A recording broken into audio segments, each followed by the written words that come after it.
Bismillahirrahmanirrahim. Assalamualaikum warahmatullahi wabarakatuh.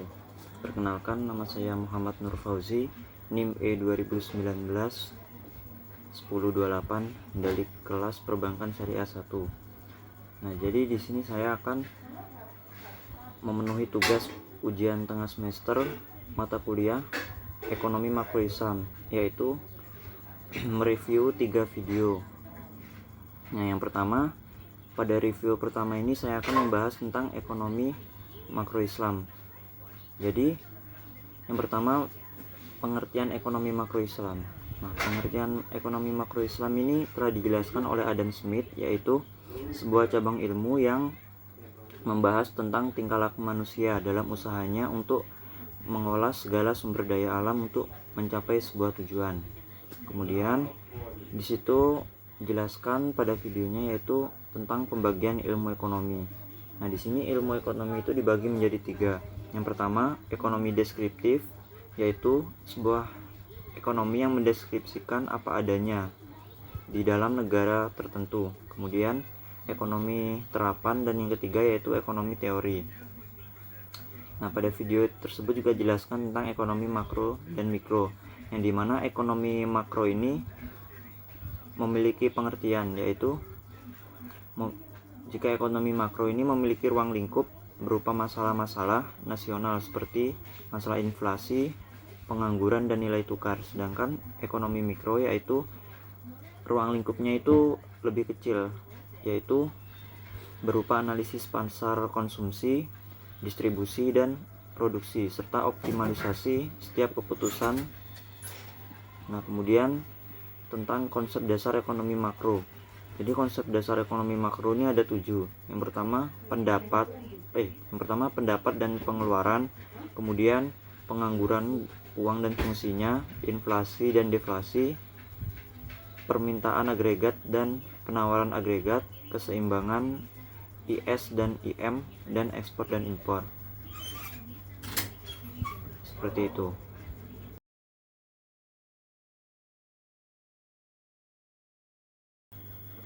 Nah, kemudian yang pada review video yang kedua ini mengenai tentang ekonomi tertutup dengan kebijakan pemerintah. Yang pertama yaitu ekonomi 3 sektor.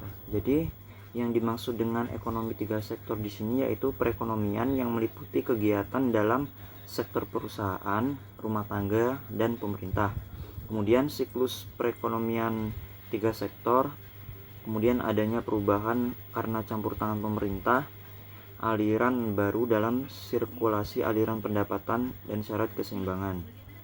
Nah, kemudian pada review yang kedua ini dijelaskan tentang pajak langsung dan pajak tidak langsung, yang dimana pajak langsung sendiri itu merupakan pajak jenis pungutan dari pemerintah.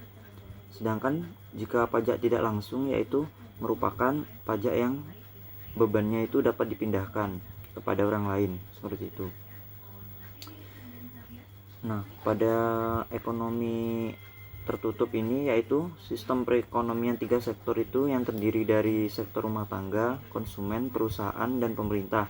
Nah, jadi campur tangan pemerintah ini menimbulkan 2 perubahan penting dalam proses penentuan keseimbangan pendapatan nasional. Di antaranya yaitu pungutan pajak akan mengurangi pengeluaran agregat melalui pengeluaran ke atas konsumsi rumah tangga, dan pajak itu memungkinkan pemerintah melakukan perbelanjaan, dan hal tersebut akan menaikkan perbelanjaan agregat.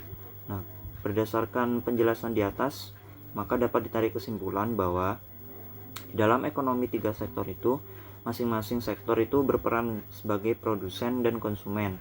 Nah, terdapat arus uang dalam setiap transaksi yang telah dilakukan, seperti itu.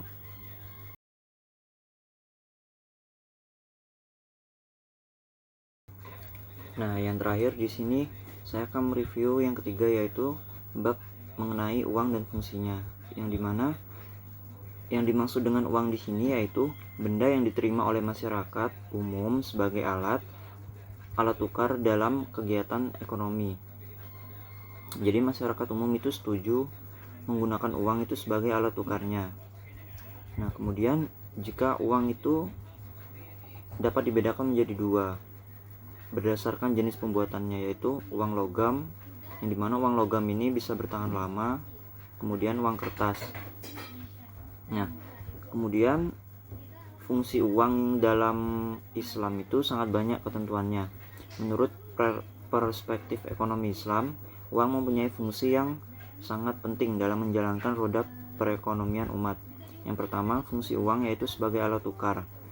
Nah, jadi dengan uang, pertukaran itu dapat dilakukan dengan mudah tanpa harus menukarkan dengan barang atau lebih disebut dengan barter pada zaman dahulu. Sehingga dengan demikian kesulitan-kesulitan yang timbul akibat sistem barter di zaman dahulu ini dapat diatasi pada zaman sekarang. Kemudian fungsi uang adalah sebagai satuan hitung atau pengukur nilai. Nah, jadi satuan hitung yang dimaksud di sini yaitu uang itu sengaja diciptakan untuk menunjukkan nilai berbagai barang dan jasa yang diperjualbelikan, menunjukkan kekayaan dan menghitung besar kecilnya utang, seperti itu. Kemudian fungsi yang ketiga yaitu fungsi uang adalah sebagai penyimpanan nilai. Nah, maksudnya di sini yaitu uang yang dimiliki oleh seseorang itu tidak dibelanjakan seluruhnya dalam satu waktu, melainkan uang itu akan disisihkan atau disimpan untuk keperluan di masa yang akan mendatang, seperti itu.